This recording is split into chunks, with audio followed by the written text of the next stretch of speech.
para que quede registrado todo esto. Y dejo en uso de la palabra a nuestro invitado de hoy, Gastón Dueñas, o Dueñas de Besies, según veo en su... Parecido, pero es complicado pronunciar. Sí. Bueno, muchísimas gracias por la invitación. Efectivamente, mi nombre es Gastón Dueñas de Besies. Les estoy hablando desde Córdoba.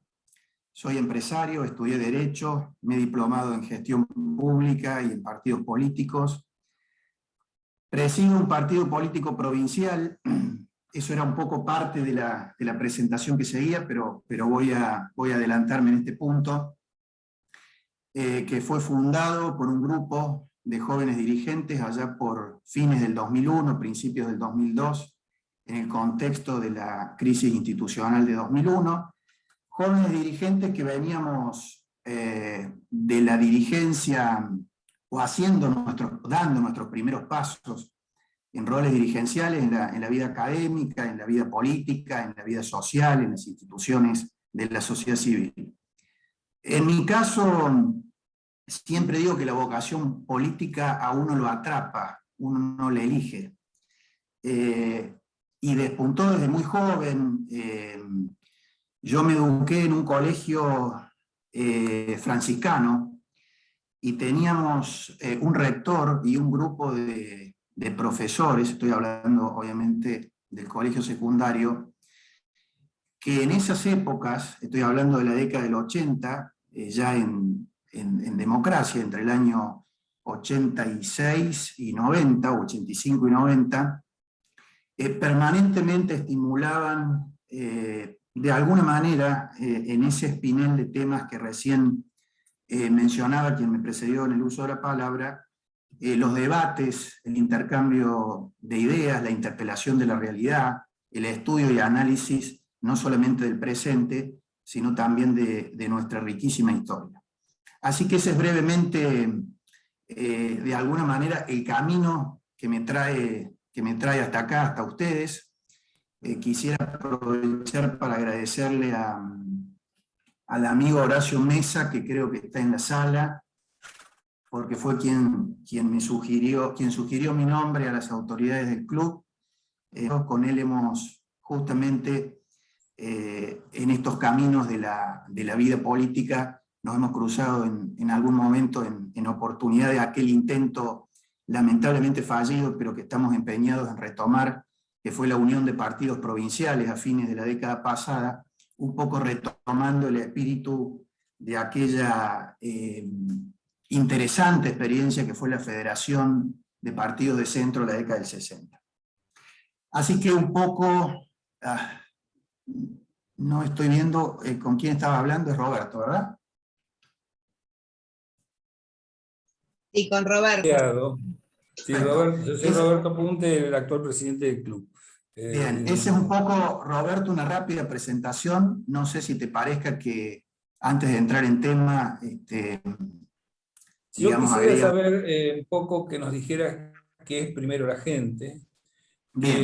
Porque estamos nosotros todos un poco como analizando a veces este nuevo activismo cívico por el cual los reclamos ciudadanos se están canalizando o por las redes o por padres organizados, por ejemplo, que han tenido mucho impacto en el tema de contrapesar medidas de gobierno. Es decir, estamos viendo aparecer una nueva forma de contrapoder que no es un gremio, que no es un grupo de interés, es un grupo de interés, pero de interés en cosas comunes, y tuvimos tal vez la manifestación más marcada, fue la Marcha de las Piedras, que es parecido a como cuando ataron los caudillos los caballos en la pirámide de Mayo. Bueno, acá pusieron las piedras del pueblo sufriente, el dolor del pueblo en la pirámide de Mayo.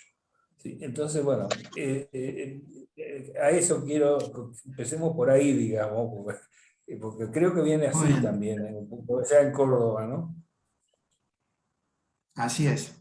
Bueno, déjame decir antes que creo que es una mínima norma de urbanidad de mi parte agradecerles nuevamente, recién le agradecí a Horacio, le agradezco a Guillermo Lacano, que creo que no está presente, que fue quien me contactó en nombre del club, a Florencia, con quien tuvimos varios intercambios en la etapa previa a este encuentro, y entrando en este punto que recién marcó, creo que viene muy a cuento de la misión que tiene fundacional el Club del Progreso, la posibilidad de que nos encontremos en este tipo de reuniones, porque son tiempos de mucha fragilidad, de mucha vulnerabilidad institucional, y yo pensaba que ustedes hace casi 2 siglos que vienen promoviendo el encuentro y el diálogo entre los argentinos, precisamente habiendo nacido como institución, en un periodo,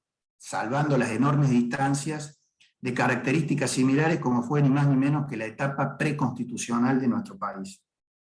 Y además sosteniendo en alto los valores de las mejores y principios de las mejores tradiciones republicanas, que también informan la filosofía, el origen y la misión de Primero la Gente, o por lo menos esa es nuestra pretensión en el escenario político. Y ahora yendo a lo que planteabas, yo te diría que la foto de nuestro nacimiento, de la realidad, del escenario político, social, económico del 2001, es muy similar a la actual, con una salvedad: las redes que vos mencionabas, que han democratizado muchísimo la vida política, que le permiten al ciudadano, que le permiten al individuo interpretar la realidad y a sus dirigentes de manera muy directa. Curiosamente, en el 2001, han pasado 20 años, que en la era digital es muchísimo tiempo, no teníamos esa posibilidad. Yo estoy viendo acá entre los invitados al doctor Fabián Mansur, que nos acompañó en esa época, que también es miembro fundador de Primero la Gente, y nosotros lo que intentamos hacer en aquella época, viendo toda esa energía que se había desencadenado por los dolores, por los enojos, por las frustraciones, por la indignación, también por las propuestas, las alternativas, la pasión, el entusiasmo por la participación cívica, toda esa enorme, digamos, mezcolanza de ideas, de emociones y de reacciones que había despertado el estallido de la crisis. Lo que intentamos es precisamente canalizar esto dentro del orden constitucional. En esa época ustedes recordarán que había muchas voces que jugaban al límite del sistema, y mucha gente en situación muy desesperada que quizás era proclive o fácilmente manipulable hacia opciones que tenían que ver con la violencia, con la acción directa, con en fin, con manifestaciones en la vía pública que estaban permanentemente al borde de degenerar en episodios que podían lamentarse. Además venimos de un corolario de muertos a lo largo y ancho de todo el país, 20 y tantos, si no recuerdo. Esta fue entonces dentro de lo que es la visión, la misión y el ideario de Primero la Gente, la misión fue ofrecer un canal de participación, un vehículo institucional, una herramienta jurídico-política para que se pudiera expresar toda esa energía, toda esa reacción, ese grito ciudadano que hasta ese momento era cacerolas y que se vayan todos, y que además se desenvolvía en medio de un gran desorden incluso ideológico y programático. Cuando ustedes asistían a esas asambleas, por más pacíficas que fueran, la verdad que uno escuchaba ideas interesantísimas y verdaderos delirios, por arriba, por abajo, por izquierda, por derecha, por el medio, digamos, en todo el espectro del ideario político. Nosotros lo que hicimos es tratar de reunir un grupo lo más homogéneo posible a lo largo de 6 meses, crisis de fines del 2001, entre enero y febrero del 2002, a lo largo de varios encuentros que duraron aproximadamente entre 4 y 6 meses, generamos un debate muy intenso respecto de cuál debía ser, digamos, cuáles debían ser nuestros principios, nuestros valores, nuestras ideas liminares, nuestras bases de acción política, y posteriormente comenzamos a desandar el camino de la construcción de la herramienta política que terminó siendo este partido que es Primero la Gente. Y la visión de Primero la Gente es básicamente la visión de Alberti.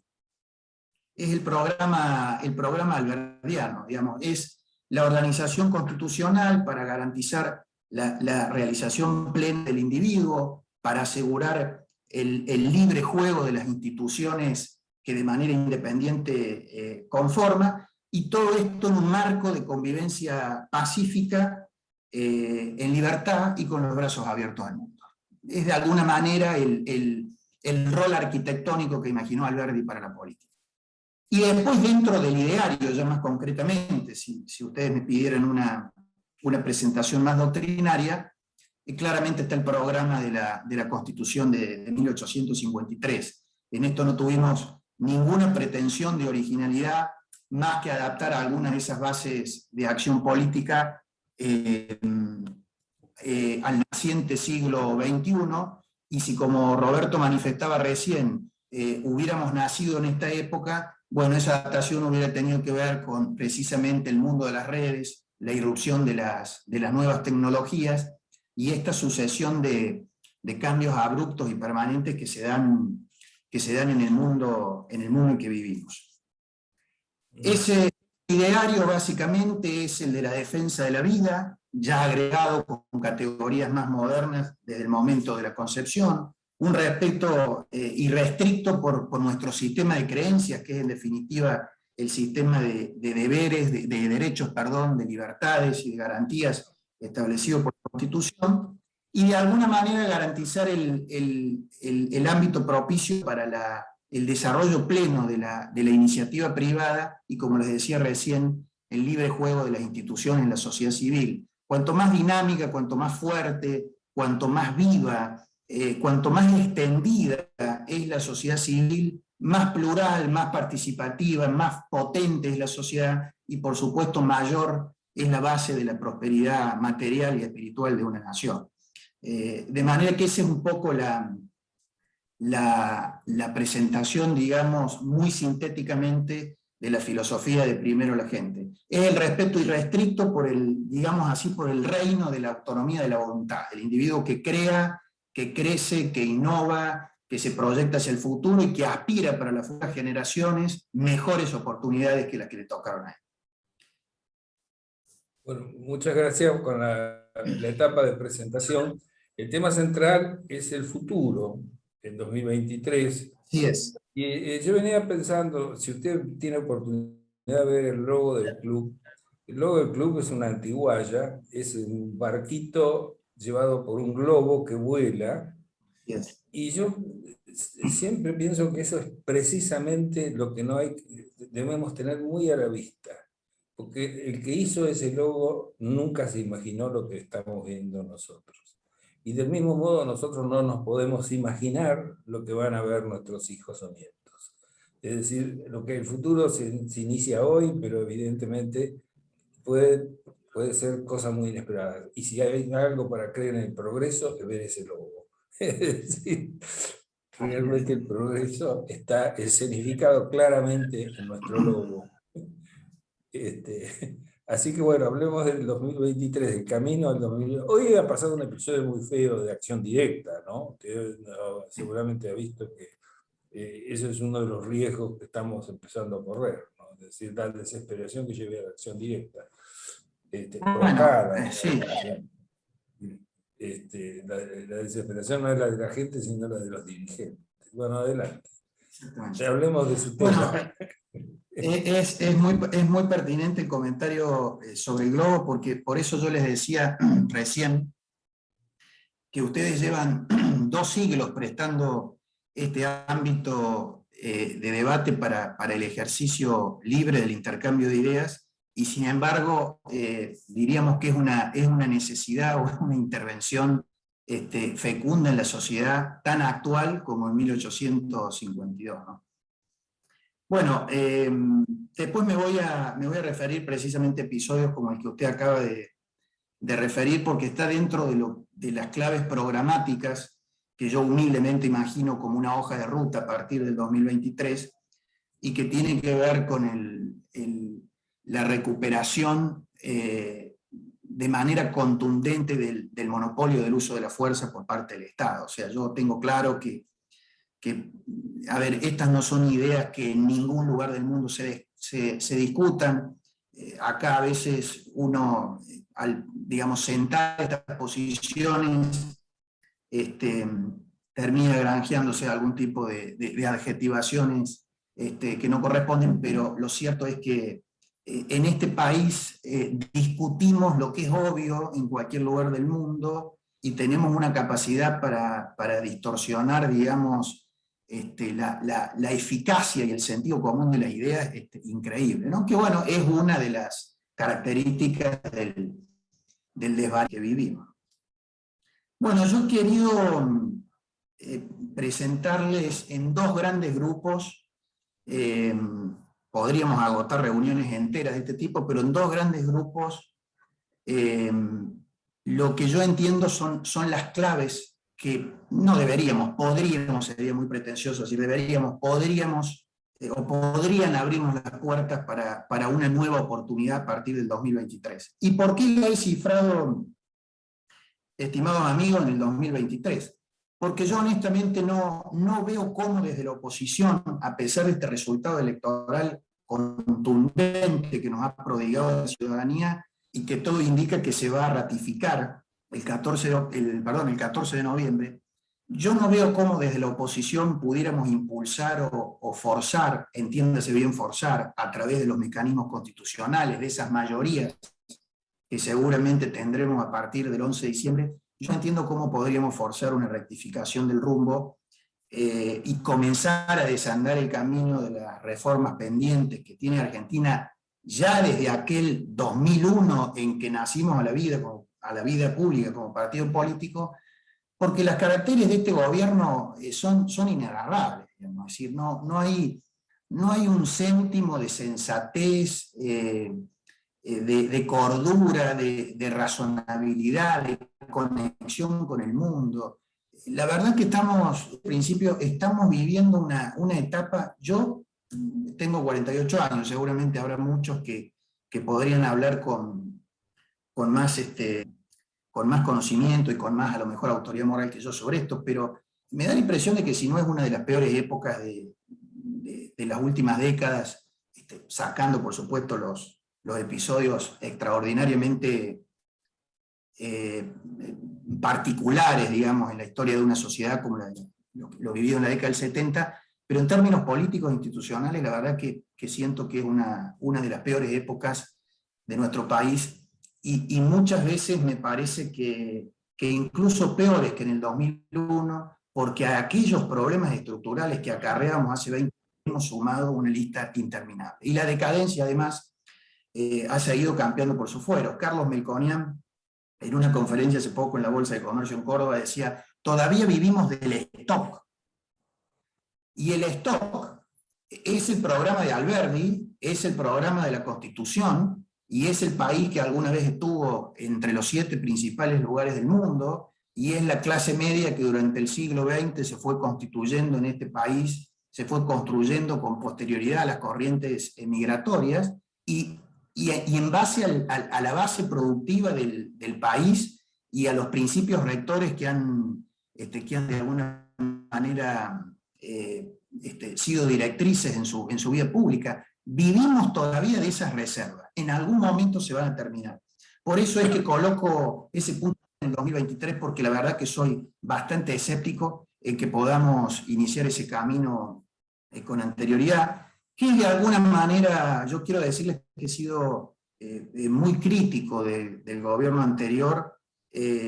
Hoy pertenecemos a la coalición en Córdoba de Juntos por el Cambio, después de una larga discusión, muy similar a la que ha vivido el espacio de Ricardo López Murphy y a la que han vivido otros partidos distritales o provinciales, que hasta el año pasado estábamos decididos a presentarnos a elecciones de manera independiente, marcando matices muy claros respecto de lo que entendíamos algunos errores, algunas omisiones, un excesivo gradualismo en muchos cambios y en muchos planteos incluso de corte político del gobierno anterior, pero creo que las urgencias de la hora la fragmentación política en este momento no es un lujo que podamos darnos. Si quieren, después podemos extendernos, digamos, en ese punto. ¿Cuáles serían entonces esos dos grandes grupos de claves? Que actúan en planos o en dimensiones que operan de manera complementaria. A una las ha dado en llamar claves estructurales, y a las segundas, que necesariamente requieren de las primeras para ser eficazmente operativas, son las claves programáticas, que en definitiva es una especie de repaso, un trabajo que venimos haciendo con el Instituto de Políticas Públicas del partido, que preside un economista de mucho prestigio, que quizás ustedes conozcan, el licenciado Jorge Engaramo. Incluso fue presidente del Instituto de Estudios Económicos de la Bolsa de Cereales de Buenos Aires, fue funcionario del ministro Cavallo, y a quien tuve el honor de acompañar en la fórmula a la gobernación de la provincia en el año 2007. ¿Cuáles serían esas primeras claves estructurales? Yo he tomado tres que me parece que son vitales para dar el marco conceptual a esa hoja de ruta de cambios prácticos y operativos que hay que hacer o que habría que hacer a partir del 2023. Una parece una obviedad, pero esto hay que repetirlo como un mantra, como si fuera un rezo laico, porque hay, digamos, todo un entramado de usinas de pensamiento interesados, sobre todo en inocularle a la juventud un mensaje absolutamente opuesto a esta convicción, y es la recuperación de la República. No tenemos destino, no le demos vuelta, no tenemos destino, no tenemos horizonte posible, no vamos a tener nueva oportunidad si finalmente no recuperamos la República. La República que no es, por ahí como estas versiones interesadas, decía yo, de las usinas del populismo, les gusta difundir, no es una entelequia, no es una abstracción, no es una palabrita sacada de algún diccionario antediluviano, ni nada que se le parezca. A veces parece como un objeto contundente que nosotros le lanzamos al corazón del populismo, y del populismo viene de vuelta, diciendo que en definitiva es un instrumento de las minorías, nosotros quienes adherimos a la tradición republicana, que somos oligarcas, somos la clase dominante, vamos a las marchas bien vestidos, somos blancos, somos rubios, toda una serie de tonterías que forman parte de ese discurso con el cual el populismo y la demagogia, y particularmente en nuestro país el kirchnerismo, va informando de alguna manera el debate político, quitándole absolutamente todo nivel. Yo creo que nunca como hoy, desde el bolsillo hasta esos episodios en la vía pública como los que recién se referían, la falta de república, la ausencia de la república, la inexistencia de la república impacta tan duramente, tan concretamente en la vida de las personas, de los individuos, de sus familias y de sus instituciones. Está claro que en la medida en que en ese sentido no retomemos de alguna manera el camino de la narrativa constitucional, es muy difícil que incluso las reformas que apliquemos puedan durar o puedan proyectarse en el tiempo. ¿Y cuáles son los tres elementos que yo rescataría rápidamente para garantizar el imperio de la República, para recuperar la plena vigencia de la República? Una es la división de poderes, que parece otra obviedad, haciendo un foco particular en la independencia del Poder Judicial, pero que sin embargo, cada vez que ocurren episodios como los que recién relatábamos, y yo he, digamos, recuperado 2 o 3 de la reciente historia del kirchnerato, ahí volvemos a darnos cuenta de que es nuestro último bastión, es esa barrera de esa fortaleza sagrada del hombre, que es su libertad, que es su vida independiente y que es su desenvolvimiento en una sociedad libre. Y también, por supuesto, es la salvaguarda de la institucionalidad democrática, y como lo pensaron los constituyentes de 1853, y es la barandilla a la que los hombres públicos tenemos que ir a rendir cuentas de nuestros actos. Como decía Churchill, podrá haber mejores sistemas, hasta hoy es el mejor que conocemos, y el que ha garantizado la prosperidad material y la aventura espiritual, como dice López Murphy, de los países que funcionan. Fíjense, yo doy dos ejemplos de la importancia de machacar con la vigencia de la República y la independencia del Poder Judicial. La fallida ley de medios, la prensa libre ha sido fundamental como anticuerpo a lo largo de todo el proceso político del kirchnerismo, y la ley mal llamada de democratización de la justicia. ¿Ustedes se imaginan en Formosa si esa ley hubiera quedado operativa, a los formoseños eligiéndolo a Gildo Infran, juez de la República? La verdad que a mí no me entra en la cabeza. Y no me imagino cómo pudiera terminar el derrotero de la vida, de los bienes y de la sociedad civil de Formosa y de tanto, no sé, Carlos Zanini en Santa Cruz, por ejemplo, juez de la República, elegido por esas masas de ciudadanos o de individuos que en realidad han perdido su ciudadanía, sometidos al vasallaje del empleo público, que tienen obviamente un resultado garantizado en cualquier elección en la que se presente. Y hay dos ejemplos claros de la necesidad de fortalecer la independencia del Poder Judicial. Y en este punto adelanto una clave programática dentro de la reforma judicial, de la que quería en 2 segundos comentarles.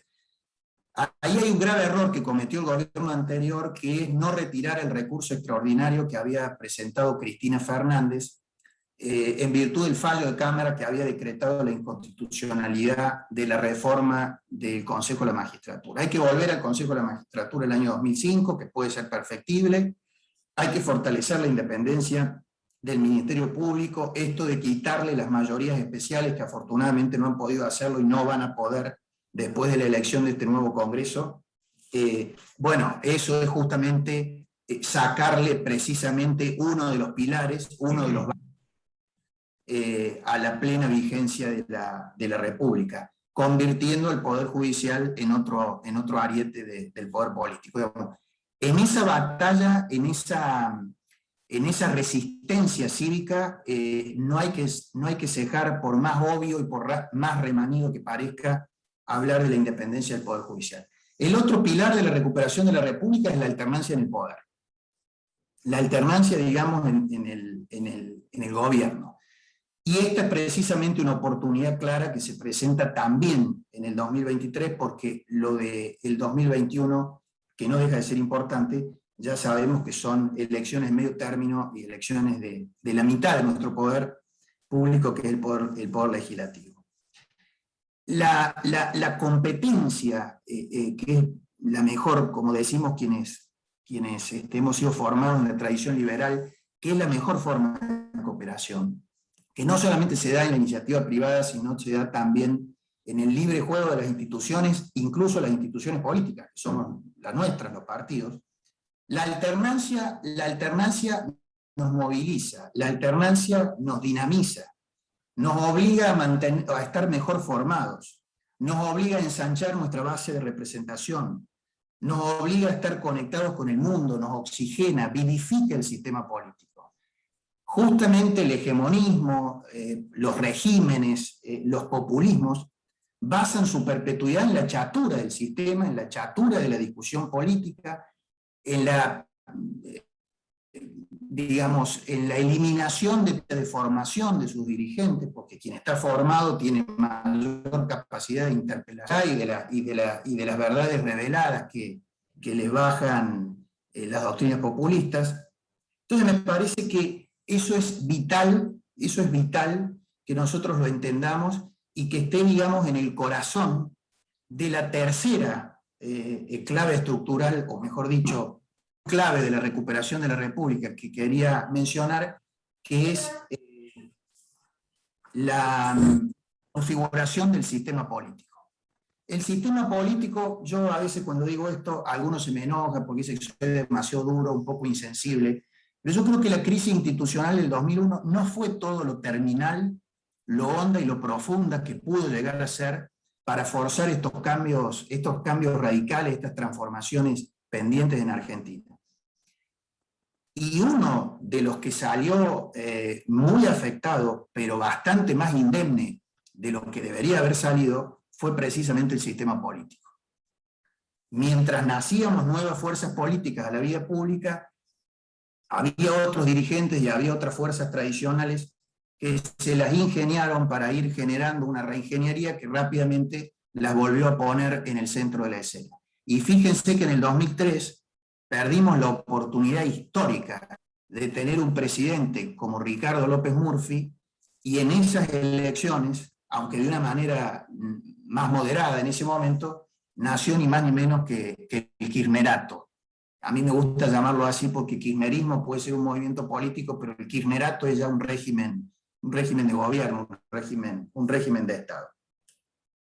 Esa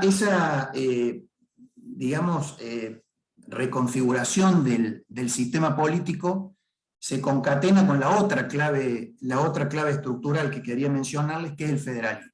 Otra cosa que parece una obviedad, pero yo les diría que el centralismo a nuestra historia ha sido un cáncer tan terminal como el populismo a la república.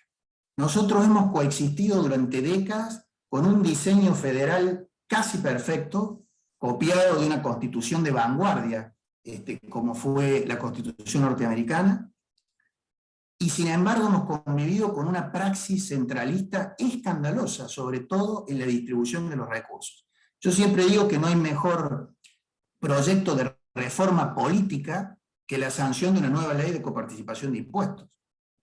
Es decir, tenemos un sistema donde el cinturón que asegura la base material del país, de nuestros campos y ciudades, sostiene una serie de sociedades feudales que, como les decía recién a ustedes, atropellan permanentemente los derechos de sus ciudadanos, de sus habitantes, los someten a un vasallaje a través del empleo público, y no contentos con eso, expulsan a decenas de miles de compatriotas que se trasladan a estos distritos, que después de haber sido exaccionados en el reparto de los fondos, todavía tienen que financiar las tensiones que esos movimientos migratorios le producen al sistema de justicia, del servicio de justicia, de seguridad, ni hablar los servicios de educación y de salud pública.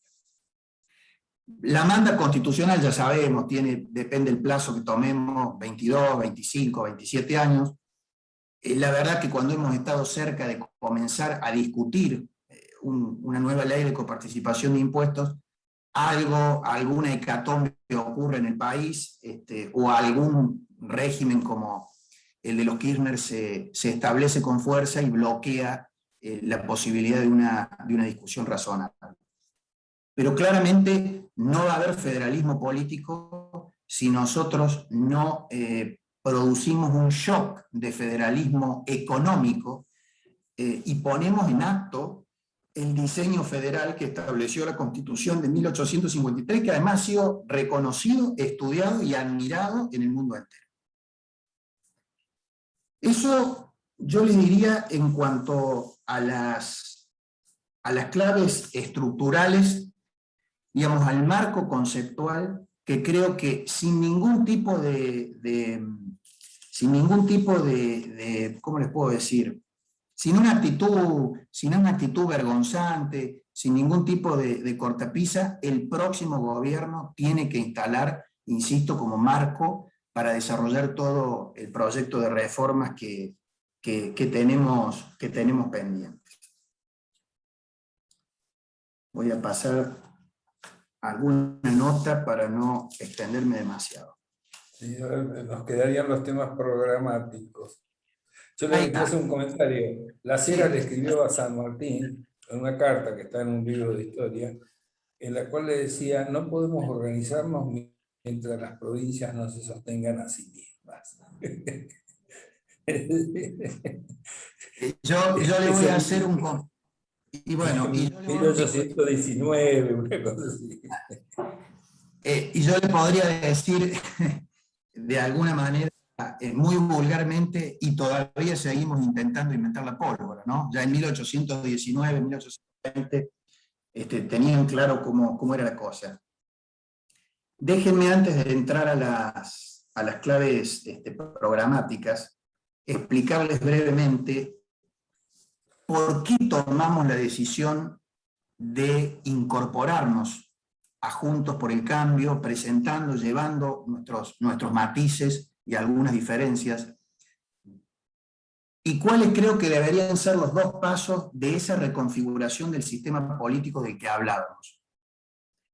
Yo creo que las reformas que hay que hacer en Argentina son tan grandes, tan profundas y tan estructurales, y requieren de tanto volumen político y de tanto apoyo y aval ciudadano, que la única manera en este contexto, si es que queremos arrancar en el 2023, en que podemos generar un ámbito de posibilidad para aplicarlas, es una coalición muy amplia. Yo sé que algunos de los que están aquí, y les digo particularmente si ustedes me hubieran preguntado hace 2 o 3 años, probablemente no nos caiga tan simpática la idea, más aquellas fuerzas políticas minoritarias como las nuestras que tienen, digamos, contornos doctrinarios e ideológicos más precisos y más definidos. Pero como les decía hace un rato, creo que la fragmentación política en este momento es un lujo que no nos podemos dar.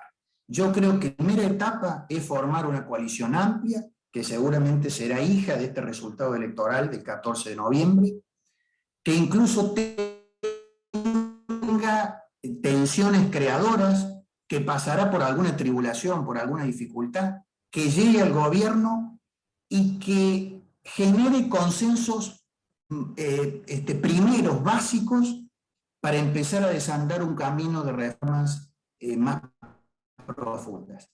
Y seguramente será como la mayoría de los pensadores, analistas y dirigentes también creemos, seguramente será después de casi una generación, siempre y cuando ese rumbo se mantenga, es decir, después de unos 15, 20 o 20 y tantos años, en que el sistema político, en un marco de sensatez, en un marco digamos, que admita un piso de creencias básicas como pasa en las democracias representativas del mundo, que no se discuten, por ejemplo, decíamos recién, estas claves estructurales, de las cuales la primera es la República, entonces ahí sí, esa coalición se podrá ir desgajando, o bien los partidos individualmente, o bien en 2 o 3 espacios políticos más claramente definidos, algunos con un tinte más progresista, otros estaremos con un tinte más conservador-liberal o liberal-conservador, del centro hacia la derecha, y después tendrá que haber claramente, como hay en Chile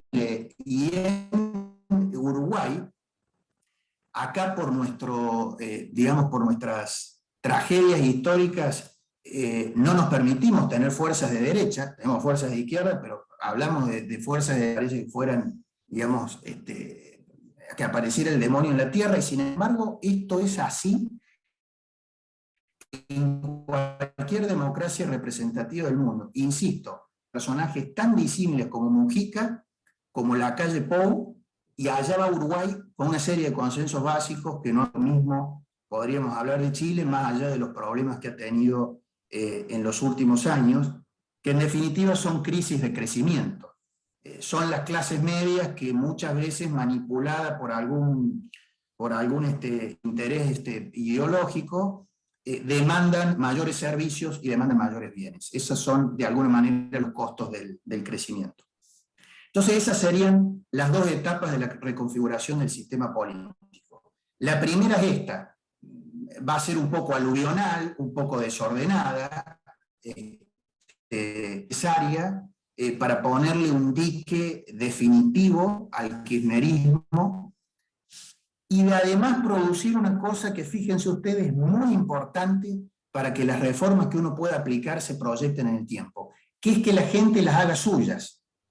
Cuando las sociedades, incluso aquellas que se han transformado económicamente a través del shock, yo descreo bastante de las prácticas gradualistas porque en general no funcionan, esos dolores, que son como dolores de parto, después dan lugar a sociedades donde la generación de oportunidades, donde el aumento de la prosperidad, donde la creación de empleo, donde la mayor accesibilidad a los bienes culturales, a la salud, a la educación, a la seguridad, le quitan las anteojeras ideológicas a la gente, le quitan base de sustentación a los discursos populistas, a los hegemonismos, a las demagogias, y los van conduciendo hacia opciones políticas que manifiestan a través de su voto, más moderadas y más ubicadas en el centro del escenario político. Con unos toques hacia la izquierda u otros toques hacia la derecha, como pasa, insisto, en cualquier lugar del mundo.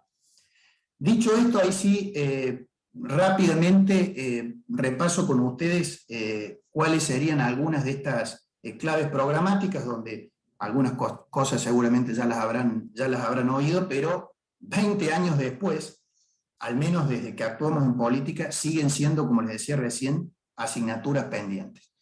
Lo primero, yo diría una reforma educativa. Si hay algo que ha hecho la pandemia, poniendo sobre la mesa el enorme deterioro de nuestro sistema educativo. Y ahí rápidamente dos o tres cosas. En la base de la pirámide educativa tenemos que tratar de incorporar a nuestros niños de manera ya definitiva y abarcativa a nuestros niños de 3 o 4 años, porque en este mundo digital en el que nos movemos necesitamos socializarlos cuanto antes. En la escuela secundaria necesitamos, ustedes saben que en los últimos 10 años hemos perdido casi 2 promedio en todo el país, por paro, por problemas salariales, por problemas de infraestructura, y por circunstancias varias. 2 años de 8. Necesitamos garantizar 200 días de clase y 800 horas efectivas. Y necesitamos, al igual que en la educación superior, hacer hincapié más en las ciencias duras, que son las que en definitiva pueden dar respuestas a las demandas hoy de la sociedad, a las demandas profesionales, a las demandas de oficios, a las demandas del mercado laboral y de la economía. Y después la madre de todas las batallas, que ese es un tema realmente muy complejo, que es el de la educación superior. La educación superior, yo no sé si meterme con el gobierno universitario, porque la autonomía universitaria, digamos, creo que no es el problema. El problema es que se transformen en usinas de adoctrinamiento ideológico, donde lo de universidad, unidad en la diversidad, termina siendo una abstracción. Tenemos serios problemas de rendimiento, es un sistema regresivo socialmente, es decir, las clases medias y los sectores del trabajo formal más pauperizados mantienen la gratuidad de la educación de los sectores medios y medios altos. Digo, ellos que tanto hablan de la justicia y de la equidad distributiva, me parece que no tiene nada de eso.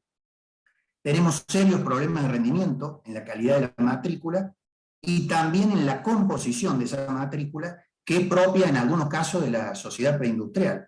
Yo hace poco en la sala Vélez Arfield de la Facultad de Derecho, asistiendo a una conferencia de estas primeras que se han hecho con aforo y demás, muy suelto de cuerpo escuchaba a un académico cuando le planteaban la necesidad de que su facultad, que es la Facultad de Ingeniería, no es la Facultad de Filosofía o de Psicología, se acercara a los actores de la economía formal para generar algún tipo de interacción, y el tipo muy suelto de cuerpo dijo: ¿qué tiene que ver la universidad con la economía y las empresas? Yo no podía creer lo que estaba escuchando.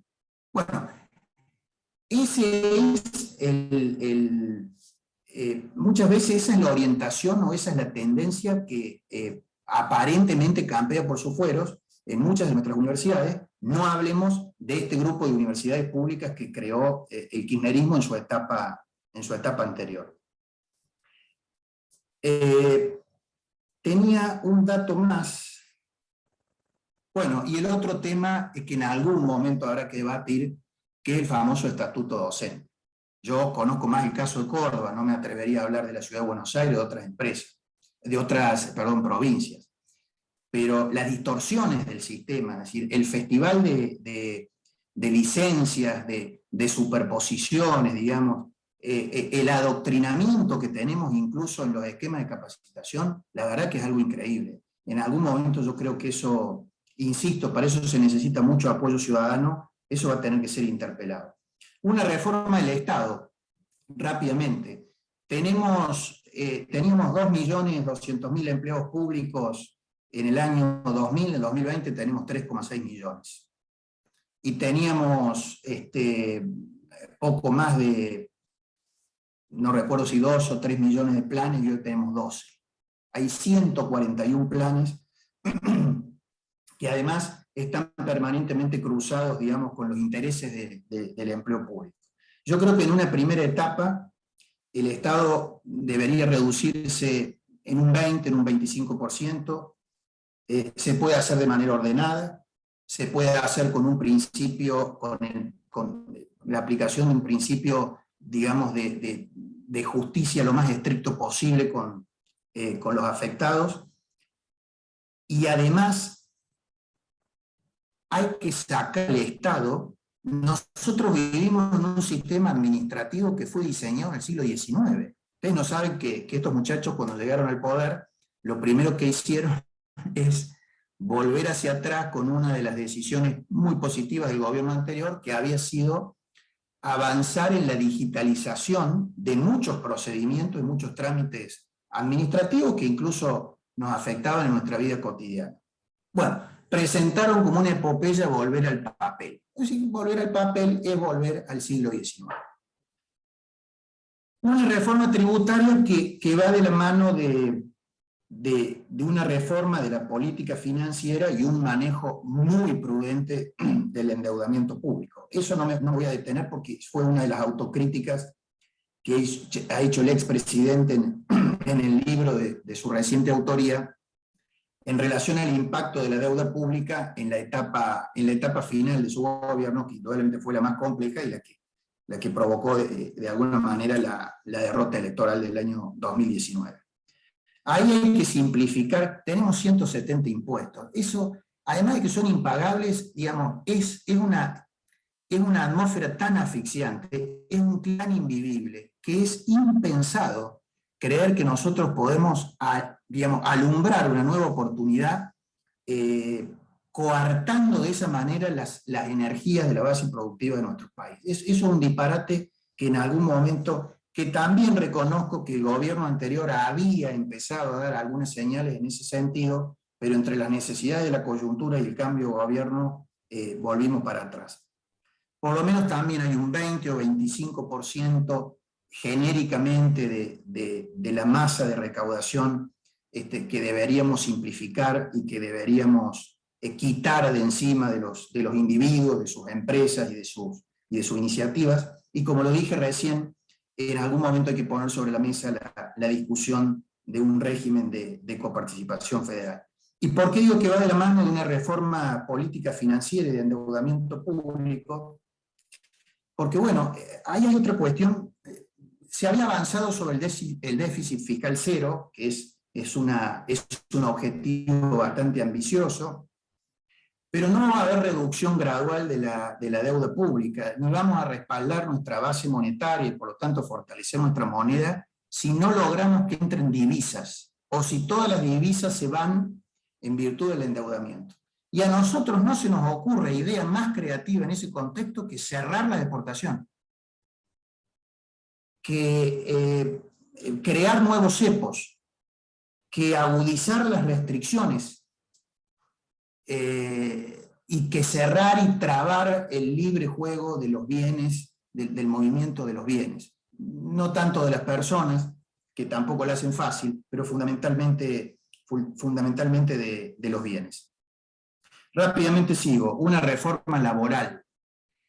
Hubo en el gobierno anterior una experiencia piloto con vaca muerta que funcionó bastante bien. Hay que ir a sistemas más flexibles de contratación, hay que interpelar y poner sobre la mesa y discutir, patalee quien patalee, el esquema de convenios colectivos que impera desde la década del 70.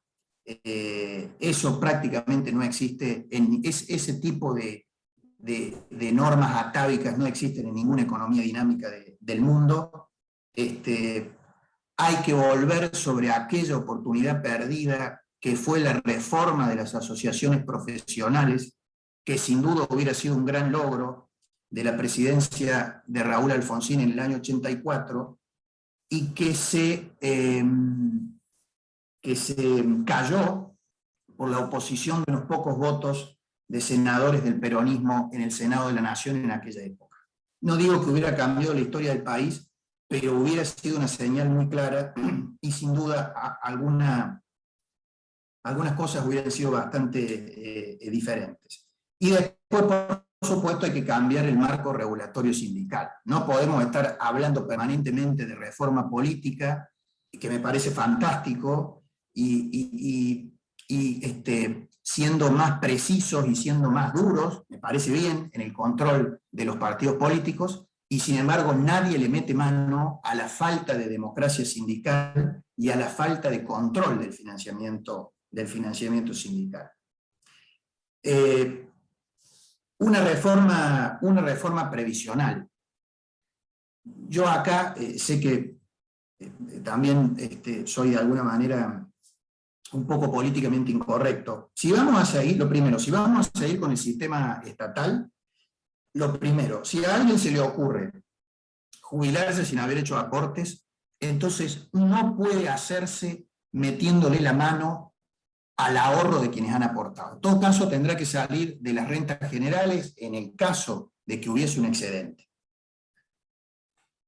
Tenemos que terminar de eliminar los regímenes de privilegio, de unificar el sistema de todo el país con algunas cajas provinciales que siguen dando vueltas y que son un barril sin fondo, y dejar de revolear estas posturas, estas ideas peregrinas si perdemos una elección, que es bajar la edad jubilatoria a los 55 años.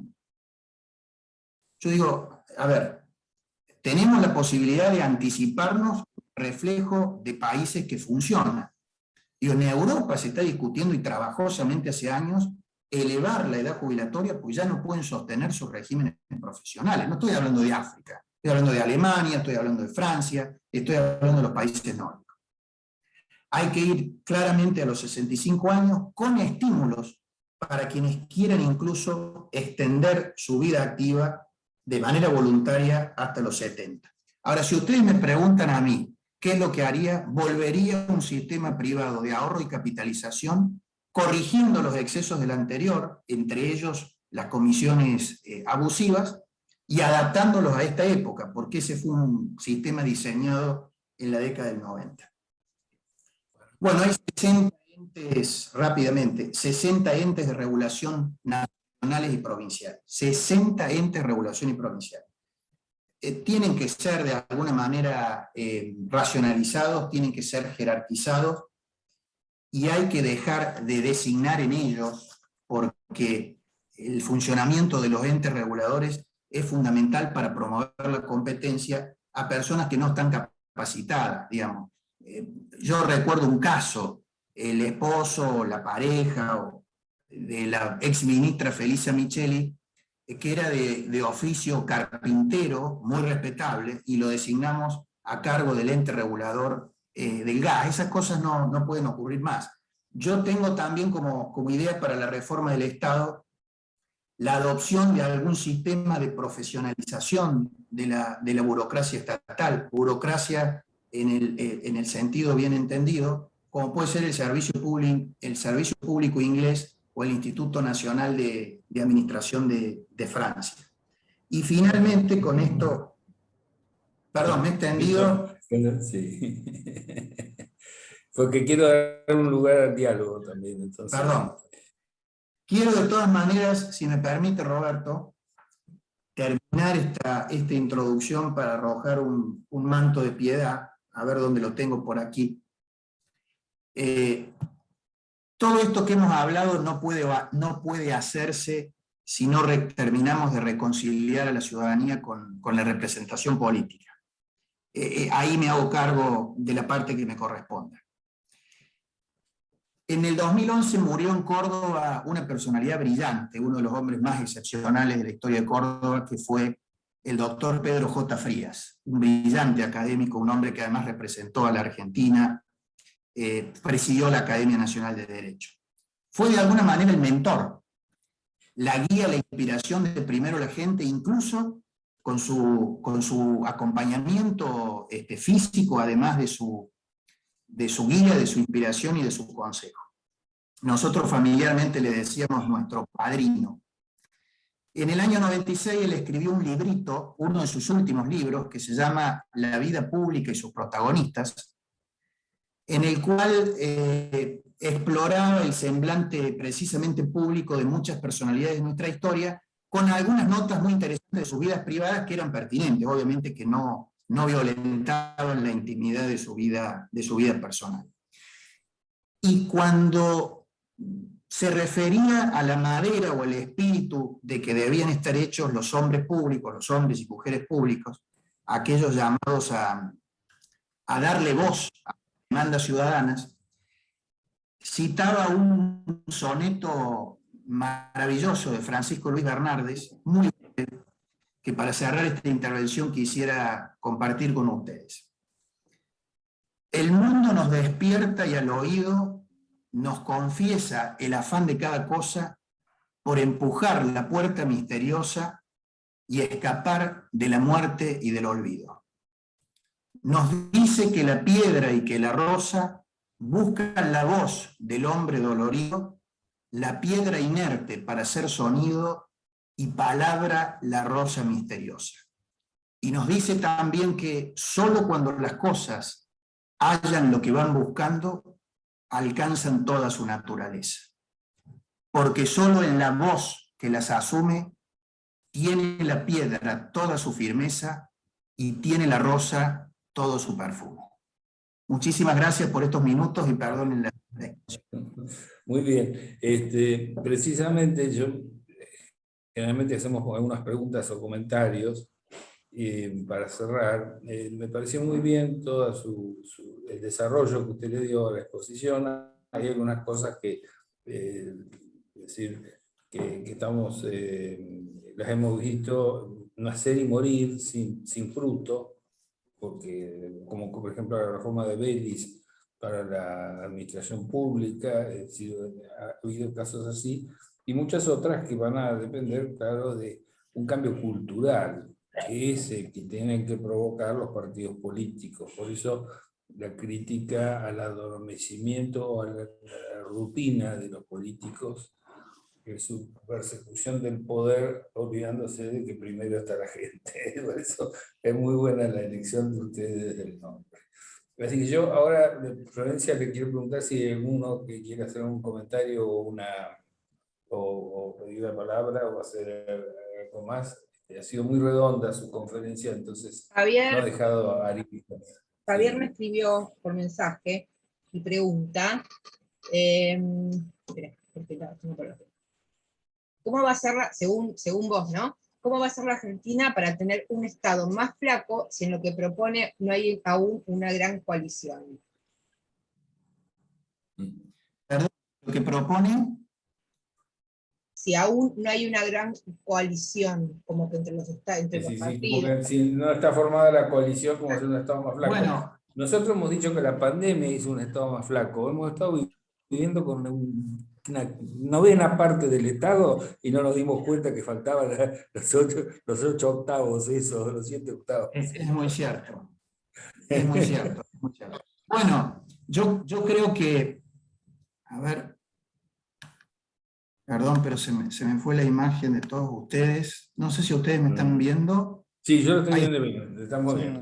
Ahí estoy. Está siendo grabado. Bueno, yo recién les decía, más allá de esta propuesta programática, digamos, o esta medida concreta que puede ser discutible respecto de cómo racionalizar el Estado, hablábamos del Estado central, de los entes de regulación y demás, no me quiero reiterar. Respecto de la coalición, bueno, yo creo que lo mencioné cuando hablaba de la reconfiguración del sistema político. Esa coalición, les decía, o le digo, le respondo a Javier o le doy mi opinión, mi visión, esa coalición tiene que terminar de nacer. A ver, primero les voy a decir algo. Todavía en algunos lugares, en algún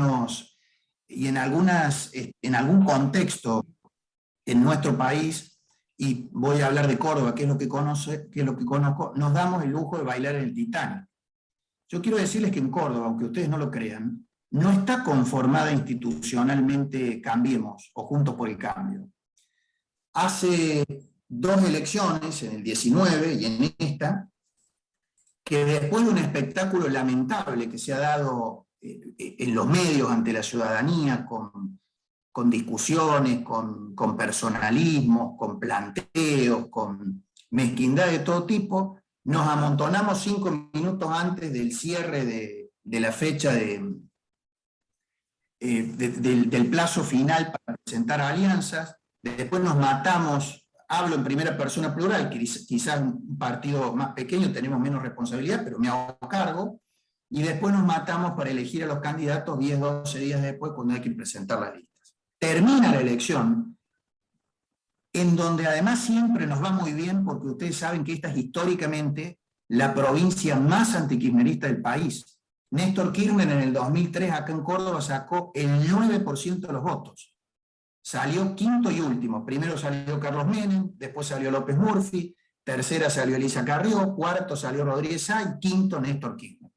Y Cristina en su mejor época, cuando sacó 50 y tantos puntos en todo el país, aquí sacó el 33% de los votos en el año 2011, que fue su récord.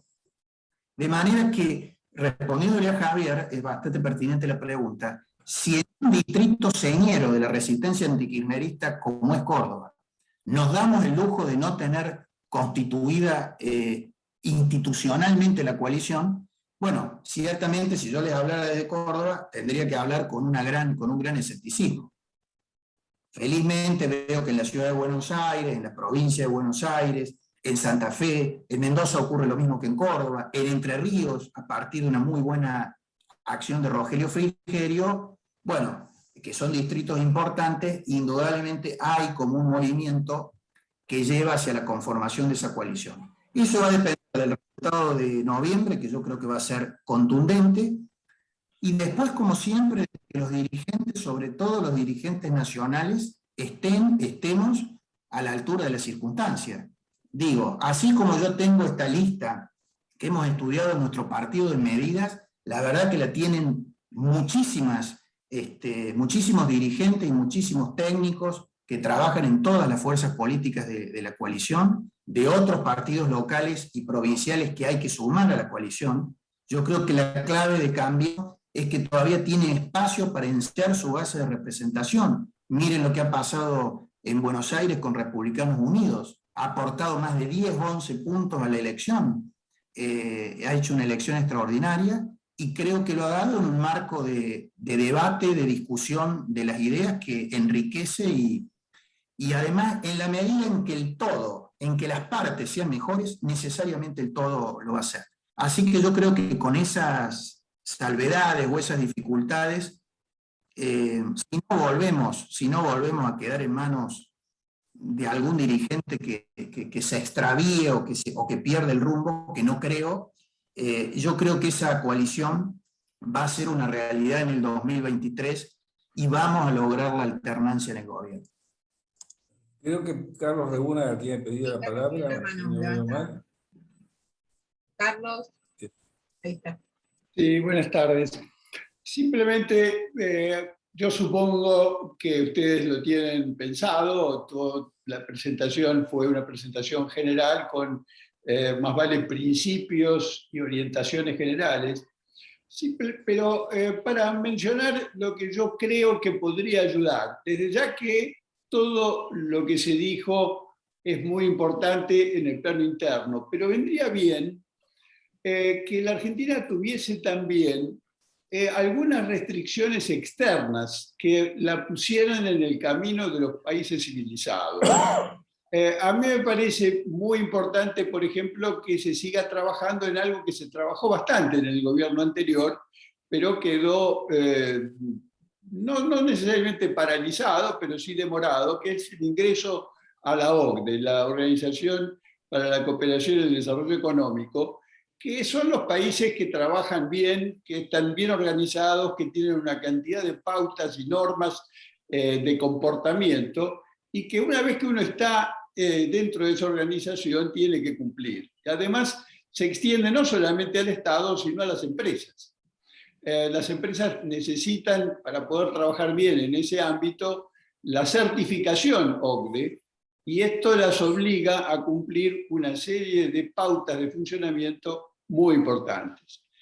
El otro camino, que a lo mejor no depende totalmente de nosotros y que a lo mejor encontramos resistencias, creo que seguramente va a haber resistencias, y nada más que la complejidad va a provocar demoras, que es el acuerdo con la Unión Europea. Pero por lo menos el Mercosur debería manifestar claramente su posición a favor de esta negociación, ratificar sus congresos el tratado y dejar que sean los europeos los que en todo caso sean responsables de que no avancemos.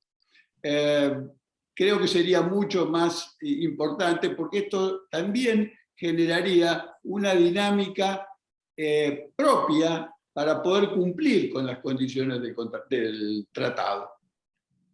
No quería extenderme más, pero daría este panorama. No, perdón, no sé si tengo el micrófono, ¿no? ¿Se me escucha? Sí, sí, oye, sí. Sí, estoy totalmente de acuerdo. Bueno, me quedó pendiente eso entre alguna cuestión más que quería mencionarles, pero respecto de lo que dice Carlos, estoy totalmente de acuerdo. Digamos,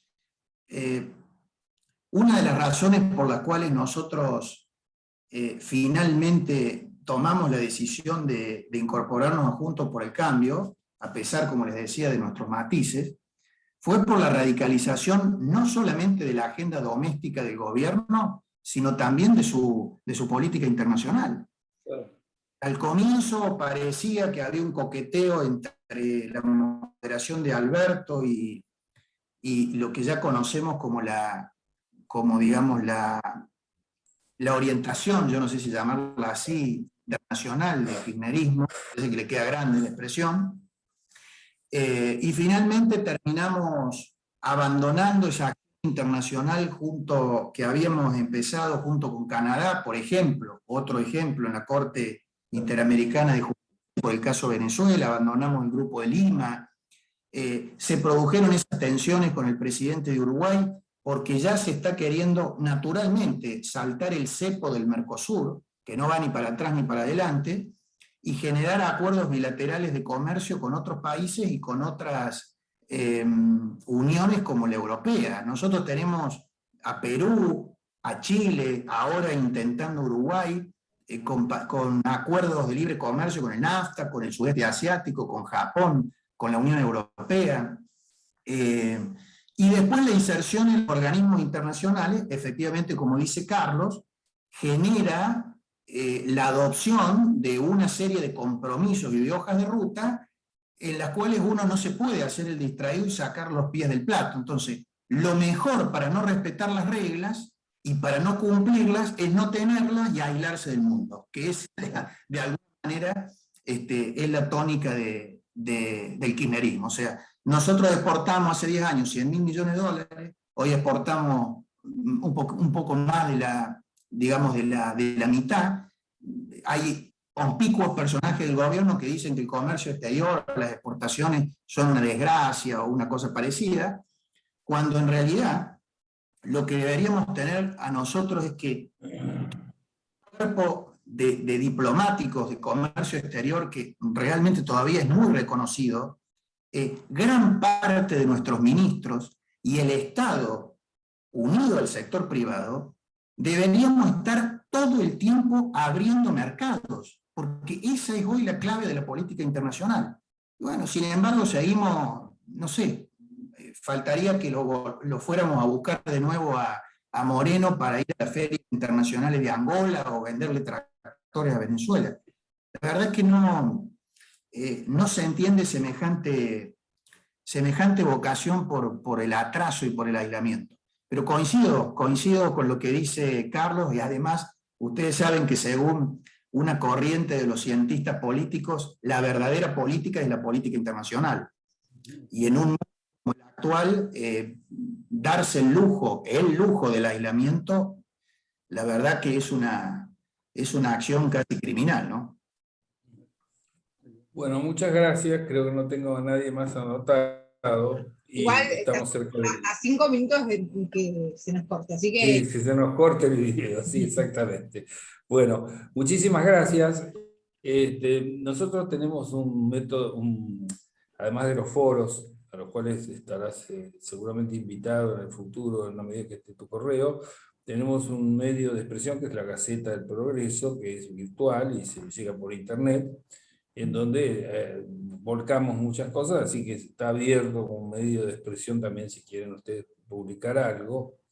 Yo me formé en la época peronista, a pesar de que mis padres eran radicales, me acuerdo que el lema central era producir, producir y producir.